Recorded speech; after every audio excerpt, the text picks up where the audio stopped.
For over 300 years, every alien species in the galaxy had one simple belief about humans. We were the peacemakers, the soft ones, the species that would rather talk than fight, negotiate than destroy. When the great wars erupted between the Zephyrian Empire and the Korath Dominion, who did they call? Humans. When trade disputes threatened to tear apart entire star systems, who stepped in with gentle words and patient smiles? Us, the Galactic Council, even had a saying about our kind. Humans solve problems with handshakes, not weapons. We became the galaxy's favorite mediators because everyone thought we were too weak to be a real threat. No claws like the Xerians. No acid blood like the Mantoids. No telepathic powers like the Ethereals. Just soft pink skin and those strange, trusting eyes. But here's the thing about patience, that every species in the galaxy was about to learn the hard way. Even the most patient creature in the universe has a breaking point. And when that point comes, when that final straw snaps, the galaxy discovers what 300 years of peace had been hiding. Sometimes the quietest species makes the loudest roar. Let me tell you exactly how the galaxy saw us. Picture this. Ambassador Elena Rodriguez walks into a war room where two alien species have been screaming at each other for 6 straight hours. The Thraxians are literally foaming at the mouth, their natural venom dripping onto the conference table. The Quillians have their razor-sharp spines fully extended, ready to launch them like missiles. Both sides have weapons that could level entire cities pointed at each other. And what does Elena do? She sits down, pulls out a thermos of coffee, and says the magic words that saved 17 billion lives that day. Okay, let's talk about what you both actually want here. No weapons, no threats, just questions and genuine curiosity about finding a solution that worked for everyone. This wasn't unusual. This was Tuesday for humanity. We had mediators like David Kim, who stopped the asteroid belt war by simply asking both sides to explain their positions while he took notes. We had negotiators like Maria Santos, who ended a 1,000-year blood feud between the Crimson Fleet and the Void Runners by suggesting they compete in sports instead of slaughtering each other's children. The other species found this fascinating and completely baffling. The Nexari, with their ability to read minds, couldn't understand why humans bothered talking when they could just force compliance. The Brutox, standing 12 feet tall with arms like tree trunks, wondered why we didn't. Just crush our enemies and take what we wanted. Even the wise Celestians, who lived for thousands of years, scratched their heads trying to figure out the human approach to conflict. See, every other species in the galaxy solved problems the same basic way. If you were stronger, you dominated. If you were smarter, you manipulated. If you were faster, you ran. If you had better technology, you conquered. It was simple, efficient, and brutal. The strong survived. The weak became servants or food. And that was the natural order of things. But humans, we did something that made absolutely no sense to anyone else. We actually listened. When the Helios Syndicate complained that their trade routes were being blocked, we didn't tell them to get stronger ships or find new routes. We sat down with the people doing the blocking and found out why. Turns out the blockers were worried about their environmental protection zones being contaminated by certain cargo types. So we helped design new shipping containers that solved both problems. When the mining consortium wanted to strip mine the sacred burial grounds of the Whispering Moon tribe, we didn't side with whoever had more ships or credits. We spent 3 months learning about the cultural significance of those burial grounds, and then worked out a deal where the consortium could mine different areas while helping the tribe preserve their sacred sites with better technology. Other species started calling us the soft speakers because we never raised our voices, even when dealing with the most aggressive warrior races. They called us the endless patience because we'd spend years working on solutions that other species would resolve with violence in minutes. Some even nicknamed us the weak-willed because they couldn't understand why we didn't just impose our solutions through force. Ambassador Torres once joked during a galactic summit that humans had become the galaxy's therapists. Everyone came to us with their problems, not because we were the strongest or the smartest, but because we actually cared about finding answers that everyone could live with. We were the species that other species trusted to be fair, even when fairness meant we didn't get everything we wanted. But here's what none of them understood, what they couldn't see beneath all that patience and diplomacy and genuine desire for peace. They thought our kindness meant we were weak. They assumed our preference for talking meant we couldn't fight. They believed that because we chose peace, we weren't capable of anything else. The galaxy had forgotten one crucial fact about human history. We didn't become peaceful because we were naturally gentle creatures. We became peaceful because we had learned, through centuries of our own brutal wars, exactly how terrible the alternative could be. We chose diplomacy not because we were weak, but because we knew the true cost of violence better than any species in the galaxy. And that knowledge, that deep understanding of what lay beneath our patient smiles and gentle words, was about to become very, very relevant. It started on what should have been an ordinary Tuesday morning on New Haven Colony. The children were getting ready for school, parents were heading to work in the terraforming stations, and the morning news was talking about the upcoming harvest festival. New Haven was everything humanity represented in the galaxy. Peaceful, productive, and completely defenseless. They didn't even have military installations. Why would they need them? Humans were diplomats, not warriors. Captain Jake Morrison was sipping his coffee and reviewing supply requests when the first Vak'thari battleship dropped out of hyperspace. Then another, then 50 more. The Vak'thari were known throughout the galaxy as brutal conquerors, but they'd never attacked human colonies before. There had never been a reason to. We weren't a threat to anyone. Jake immediately sent a message to the lead Vak'thari ship. "This is New Haven Colony. We're a civilian settlement with no military value. Is there something we can help you with? Maybe there's been some kind of misunderstanding." He was still trying to solve this with words. Even as massive weapons were charging up and pointing at his world, the response came back in broken Galactic standard. "Humans weak. Colony belongs to Vak'thari now. Surrender or die." But Jake knew his people. These were farmers and engineers and teachers, families with children who had never hurt anyone in their entire lives. So he kept talking. He offered trade agreements, territorial concessions, even complete relocation of the colony to another world. Anything to avoid violence. The Vak'thari commander laughed. Actually laughed. The sound echoed across the communication channel as he said the words that would change everything. "Humans always talk, never fight. Makes you perfect prey." Then the first bombardment began. They didn't target military installations because there weren't any. They didn't go after strategic resources or government buildings. The Vak'thari did something that no species in the galaxy had ever done to humanity before. They targeted schools, hospitals, residential areas, places where families lived and children played. The attack lasted 18 hours. 18 hours of systematic slaughter, while Jake Morrison sent desperate messages to anyone who would listen, to the Galactic Council begging for intervention, to nearby colonies pleading for evacuation ships, to human diplomatic stations, asking for anyone to make this stop through negotiation. The responses were always the same. "We're working through proper channels. Diplomatic solutions take time. We need to follow protocol." Meanwhile, New Haven was burning, and 43,000 people were dying, while the galaxy's most patient species tried to solve the problem with paperwork. By the time the Vak'thari finished their demonstration, as they called it, New Haven Colony no longer existed. Not a single building left standing, not one survivor found in the wreckage. The Vak'thari broadcast their victory across the galaxy with a simple message. This is what happens to species too weak to defend themselves. Humans are finished. The galactic response was predictable. The Council offered thoughts and prayers. Various species sent condolences. Trade partners expressed concern about the precedent this might set.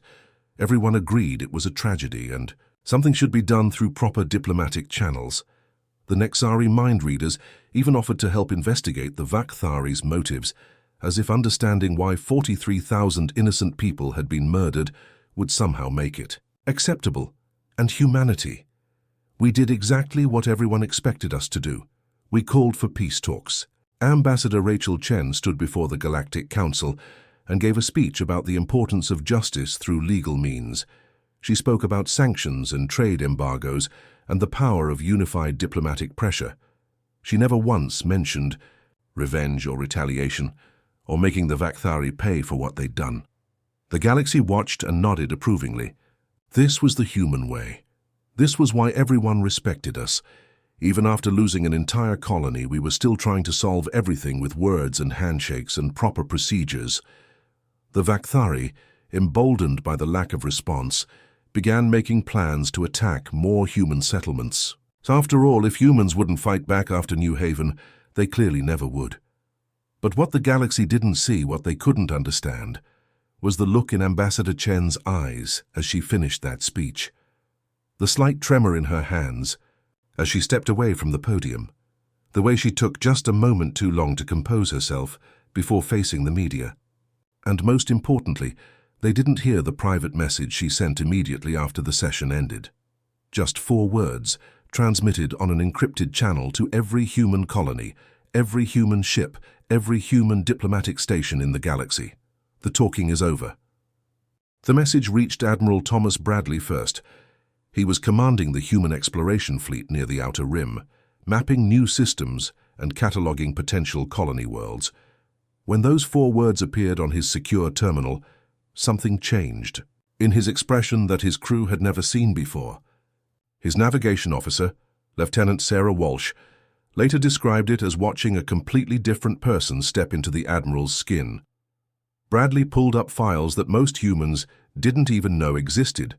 Military records sealed for over 2 centuries. Battle plans from wars so brutal that humanity had collectively decided to forget them.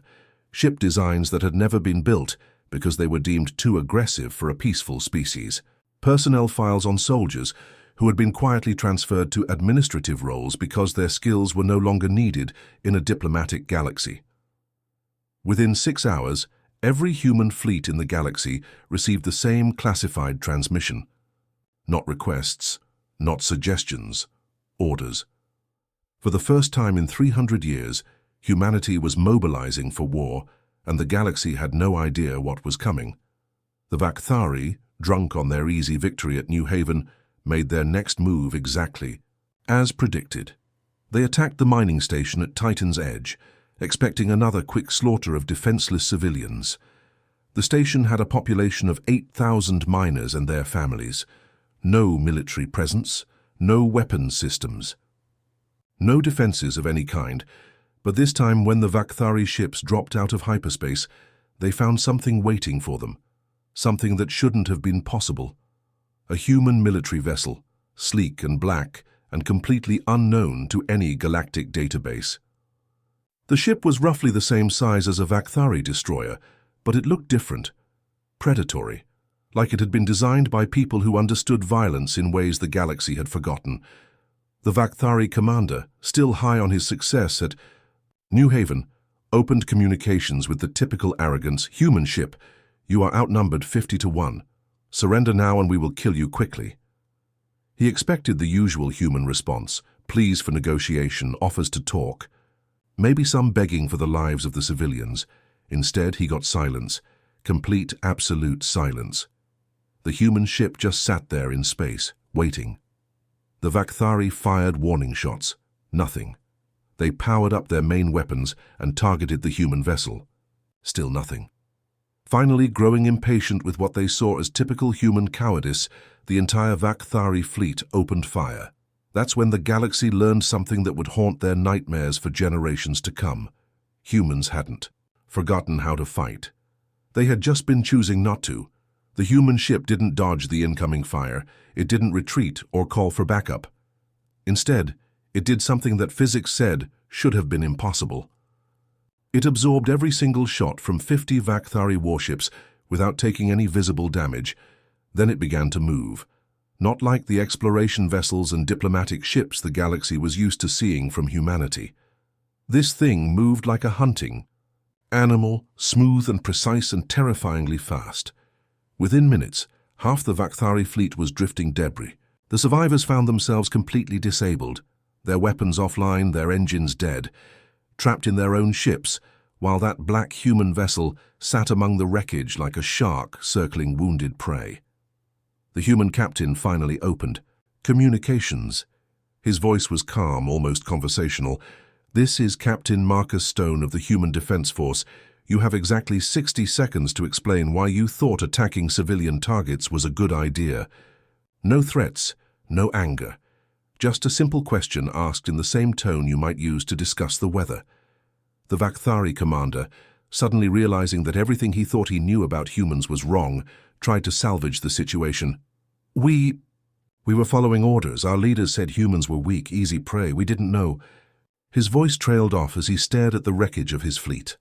Captain Stone's response would be recorded in every galactic history book written after that day. Your leaders were half right.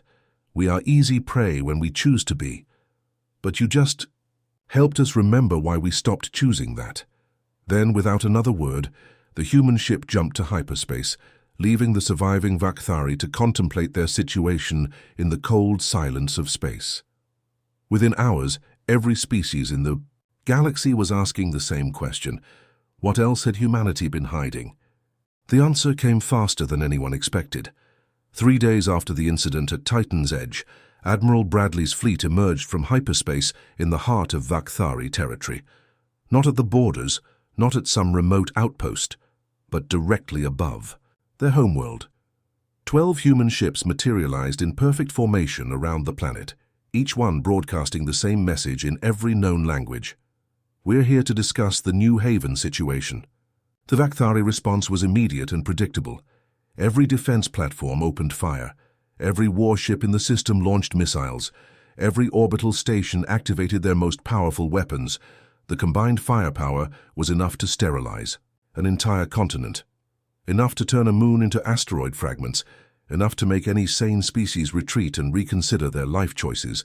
The human ships absorbed it all. Every shot, every missile, every energy beam designed to punch holes through battle cruiser armor. They just sat there, taking punishment that should have vaporized them, while their shields flickered like candle flames in a hurricane, but somehow never went out. The Vak'thari threw everything they had at those 12 ships for 6 straight hours until their weapons overheated and their energy reserves ran dry. Then the humans began to return fire. But this wasn't the overwhelming destruction that the Vak'thari had expected. This wasn't the brutal, crushing response of a superior military force showing off their technological advantage. Instead, it was something far more terrifying. It was surgical, precise, almost artistic in its efficiency. Every shot from the human fleet hit exactly what it was supposed to hit. Military targets only. Weapons platforms were disabled, not destroyed. Warships found their engines offline, but their life support systems untouched. Communication arrays went dark, while medical facilities remained completely operational. It was as if the humans were performing surgery on an entire planetary defense network, removing only the parts that could fight back while leaving everything else perfectly intact. Admiral Bradley opened a channel to the entire Vak'thari homeworld, his voice carrying across every communication device on the planet. My name is Thomas Bradley, and I represent the human species. 3 days ago, your forces murdered 43,000 civilians on New Haven colony. Children going to school, parents making breakfast, elderly couples tending their gardens, people who had never raised a weapon against anyone in their entire lives. He paused, letting that sink in, while the Vak'thari leadership watched their once mighty fleet drift helplessly around their homeworld like broken toys. Now I want you to understand something very important about humanity. We didn't become peaceful because we were weak. We became peaceful because we learned what happens when we're not. And right now, every single person on your planet is alive because we choose to let them live. The Vak'thari War Council, proud warriors who had conquered dozens of systems, found themselves in a position they had never experienced before. Complete helplessness. Their weapons were useless, their defenses were gone, and 12 human ships were holding an entire world hostage with what appeared to be casual effort. High Commander Vak'thari, leader of the Vak'thari military, sent a transmission that would be played in diplomatic schools for centuries. We surrender. What do you want from us? His voice shook with something no Vak'thari had ever heard from their military leader before. Fear, Bradley's response was delivered in the same calm, conversational tone that Captain Stone had used at Titan's Edge. "We want you to remember this moment. We want you to remember how it feels to be completely helpless while someone else decides whether you live or die. Because that's exactly what you put our people through at New Haven. The only difference is, we're going to let you live, to learn from this experience." The human fleet held position for exactly 24 hours, long enough for every major species in the galaxy to send ships to witness what was happening. Long enough for news crews from a dozen different worlds to broadcast the scene across every inhabited system. Long enough for the galaxy to understand that humanity had just demonstrated military capabilities that made their most advanced warships look like children's toys. Then, as suddenly as they had appeared, the human ships jumped back into hyperspace, leaving behind a completely intact Vak'thari homeworld and a shaken galaxy that was finally beginning to understand what 3 centuries of human diplomacy had really been hiding. The shockwaves from that demonstration reached every corner of known space within hours. Species that had considered humans useful but harmless suddenly found themselves reevaluating every interaction they'd ever had with humanity. How many times had humans smiled and agreed to compromises that seemed too generous? How many conflicts had they mediated while holding back power that could have simply imposed their will? How many trade disputes had they resolved fairly when they could have just taken whatever they wanted? The Xerians, with their razor-sharp claws and predatory instincts, sent an emergency diplomatic mission to the nearest human embassy. Not to complain about the display of force, but to formally apologize for every slight, real or imagined, that they might have committed against humanity over the past century. The Brutox, 12-foot-tall warriors who had never bowed to anyone, sent tribute ships loaded with their finest weapons as a gesture of respect. Even the ancient Celestians who had lived through the rise and fall of entire civilizations requested formal meetings to discuss mutual understanding and cooperation. But the most dramatic change came from an unexpected source. The Mantoids, who had remained neutral in almost every galactic conflict for over 1,000 years, sent a message that stunned everyone. "We wish to formally request human protection for our trade routes."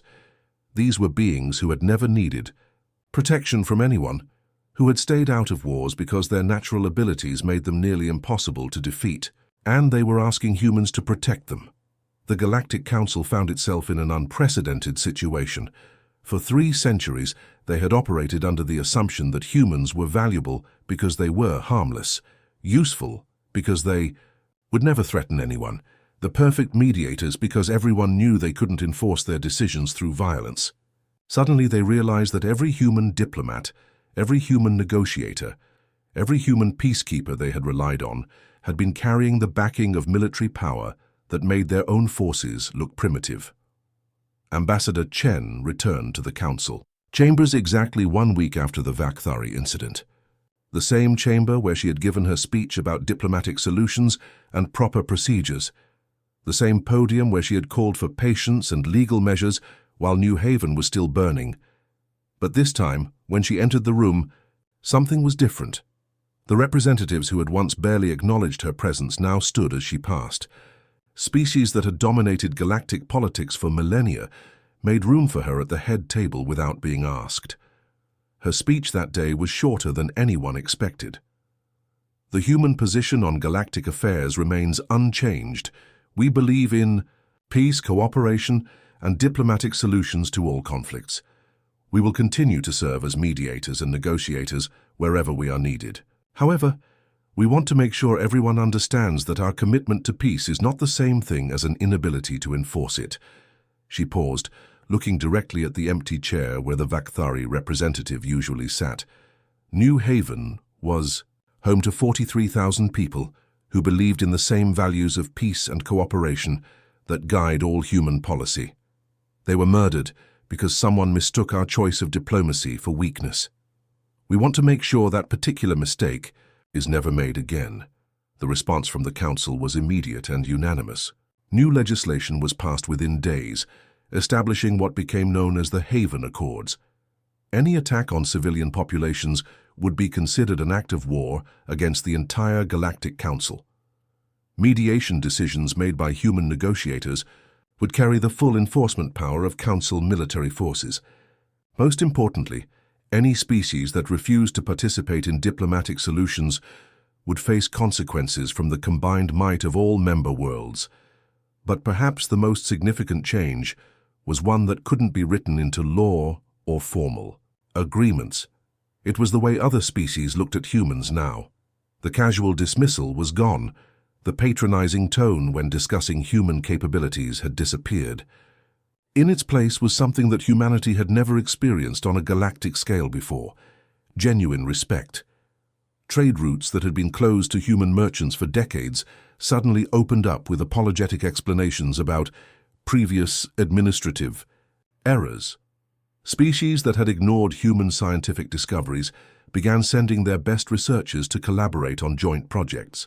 Military alliances that had excluded humanity for centuries started sending formal invitations to join their defense pacts.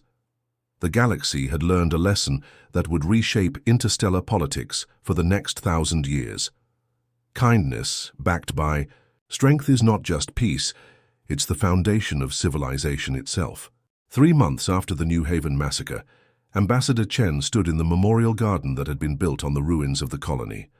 43,000 names were carved into black stone walls that stretched for miles, each one representing a life lost because the galaxy had forgotten that peace is not the absence of strength, but the choice not to use it.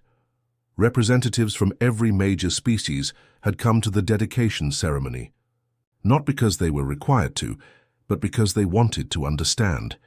They wanted to see what humanity valued enough to finally show their true capabilities. What they found was typical of everything they had learned about humans over the past 3 centuries, yet completely different in context. The memorial wasn't a monument to victory or a celebration of military might. There were no statues of Admiral Bradley or Captain Stone, no displays of the weapons that had humbled the Vak'thari fleet. Instead, it was exactly what you'd expect from humanity: a quiet place for remembrance, with gardens where children could play and benches where families could sit and remember loved ones, a place of peace built on ground that had been soaked in blood. Chen's words at the dedication were simple: "We didn't build this memorial to celebrate the day we showed the galaxy our strength. We built it to remember why we prefer peace." Every name on these walls represents someone who chose to build rather than destroy, to create rather than conquer, to welcome strangers rather than fear them. That's who we are. That's who we choose to be. But now everyone knows what happens to those who mistake our choice for weakness. The Vak'thari, who had been required to attend as part of their surrender terms, listened in silence. Their high Commander Zektar, the same warrior who had laughed at human weakness just months before, stepped forward when Chen finished speaking. His voice carried to every corner of the memorial garden as he said words that no Vak'thari had ever spoken to another species. "We were wrong. We thought strength meant the ability to destroy. We thought power meant the willingness to take whatever we wanted. We learned that true strength is having the power to destroy and choosing not to. True power is being able to take everything and instead choosing to share." That moment, recorded and broadcast across the galaxy, marked the beginning of what historians would later call the new peace. Not the fragile peace of species too weak to fight each other, but the strong peace of civilizations that chose cooperation because they understood the alternatives. Not the peace of the helpless, but the peace of those who could end worlds with a thought and chose instead to build them.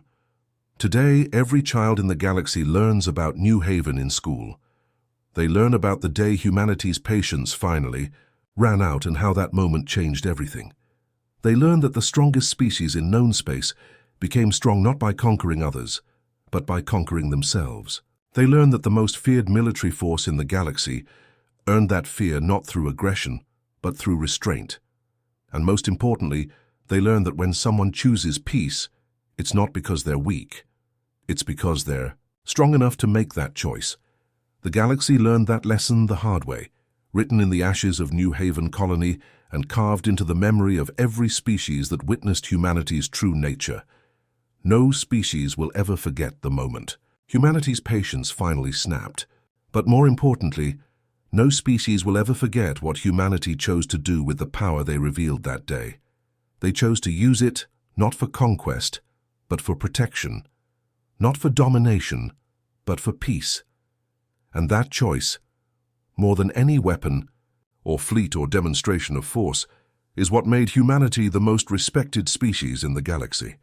The Memorial Garden at New Haven still stands today, tended by volunteers from dozens of different worlds. Children of species that once considered humans weak now play together in gardens where human children once lived and learned and dreamed of the future.